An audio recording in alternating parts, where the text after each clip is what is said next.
les oligarques, ceux qui avaient amassé leur fortune à l'ombre de Vladimir Poutine et ceux qu'on allait faire payer, ceux dont on allait confisquer les biens. C'est une énorme opération qui a été lancée. Je rappelle, certains ont parlé de 1000 milliards de dollars de biens à saisir. Et puis plus rien.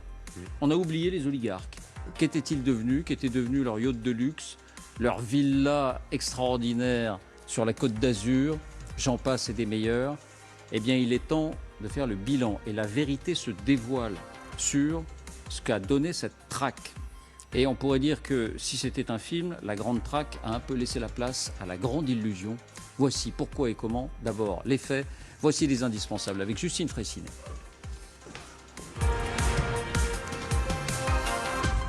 Bonsoir Justine. Bonsoir David, bonsoir à tous.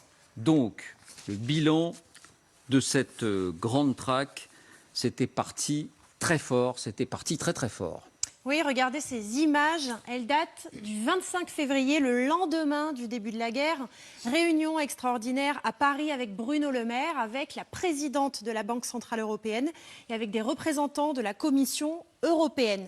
Et on clamait alors que l'un des nerfs de cette guerre, ça allait être l'argent. Oui, l'argent des oligarques. On espérait tout récupérer et peut-être même les convaincre de retourner leur veste et de lâcher Vladimir Poutine. Écoutez Bruno Le Maire. Nous allons livrer une guerre économique et financière totale à la Russie. Nous voulons viser le cœur du système russe, nous visons Vladimir Poutine, nous visons les oligarques. Ces sanctions, elles doivent frapper vite, elles doivent frapper fort. Et il citait à ce moment-là un chiffre choc, 1000 milliards de dollars, 1000 milliards de dollars d'actifs russes que les alliés de l'Ukraine allaient bloquer. Et aujourd'hui, l'Express consacre une enquête à cette traque aux yachts et aux villas de bord de mer. Eh bien, résultat des courses pour la France, voici le chiffre.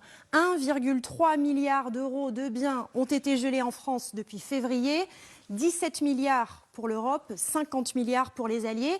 Écoutez les détails de Béatrice Mathieu, rédactrice en chef au magazine L'Express, et c'est elle qui a dirigé cette enquête. Le résultat est bien mince et Bercy finalement a aujourd'hui pas très envie de communiquer sur ça. Donc au final ils nous ont donné quand même les montants des biens qui ont été gelés et donc on a eu des chiffres exclusifs. Donc c'est l'équivalent de 1,3 milliard d'euros. Alors, rappelle les chiffres. 1000 milliards affichés comme ambition pour tous les pays alliés. 50 milliards, 9 mois après, on passe de 1000 à 50. Et en France, c'est 1,3 milliard. Donc, entre les paroles, les ambitions et le bilan, il y a un sacré écart. Alors, évidemment, on se pose la question, pourquoi un tel décalage, Justine? Mais juste avant, quels sont les biens, au final? Qu'est-ce qui a été gelé? Eh bien, il existe une liste, un inventaire de tous ces biens. Il comprend une soixantaine de villas et d'appartements. Où ça?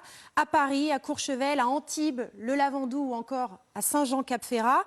Exemple, cet hôtel particulier parisien que vous allez voir, il appartient à Alexei Kouzmitsev, milliardaire russe qui a fait fortune dans la banque et dans l'immobilier. Il était dans le top 10 des fortunes russes avant le début de la guerre.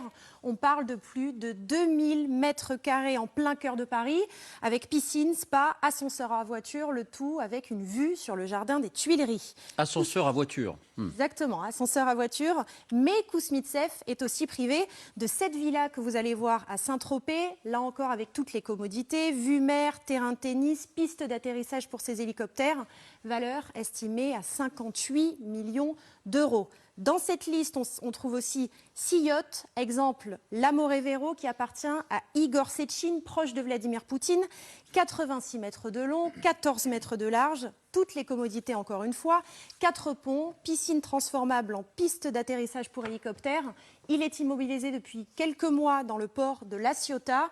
Valeur estimée 150 millions d'euros.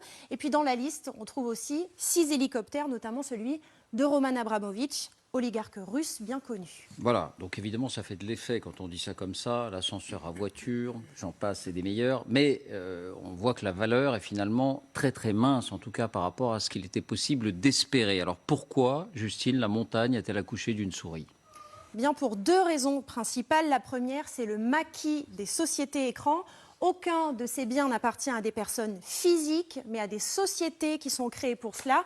Et bien souvent, ces sociétés écrans se superposent pour cacher l'oligarque qui est visé par les sanctions. Écoutez Béatrice Mathieu. Vous avez des poupées russes, en fait, un empilement de sociétés écrans qui sont logées dans des paradis fiscaux, qui ne partagent pas ces informations. Et exemple donc, rien n'a été gelé, ni à Chypre, ni à Malte. Deuxième raison, lorsqu'on parvient enfin à remonter aux propriétaires de ces sociétés, bien souvent, il ne s'agit pas de l'oligarque lui-même, la personne sanctionnée, mais de son épouse, d'un enfant, d'un parent ou parfois même d'une maîtresse. Écoutez. C'est très compliqué de faire le lien entre la personne qui est mise sous sanction et le bien. Certains avaient vu ce qui s'était passé au moment de l'invasion de la Crimée et donc avaient déjà préparé le terrain, c'est-à-dire que les biens n'étaient pas à leur nom, mais étaient au nom de leurs femmes, de leurs oncles, de leurs tantes, de leurs enfants, de leurs maîtresses. Et il y a plus déroutant encore, c'est que ces biens, pour l'instant, ne sont que gelés. C'est donc une décision politique. Et pour réussir à les saisir définitivement, c'est-à-dire les confisquer, les vendre aux enchères, il faut une décision judiciaire. Et là, ça bloque quasi systématiquement parce qu'ils sont hébergés dans des paradis fiscaux qui ne souhaitent pas collaborer. Et puis, il y a la cerise sur le gâteau. Oui, c'est que pendant ces procédures qui sont très très longues, qui peuvent durer des mois, voire des années, l'entretien de tous ces biens est à la charge du pays qui gèle. En clair, c'est la France qui paye. Exemple pour l'Amorevero dont on vous a parlé, le yacht qui est bloqué depuis quelques mois dans le port de La Ciotat. Il faut entretenir la coque, il faut entretenir les moteurs, payer le personnel. Ça coûte donc très cher, 10% du bien chaque année selon les spécialistes que l'on a interrogés. L'Amorevero est estimé à 150 millions d'euros. Cela peut donc coûter chaque année 15 millions d'euros à l'État français.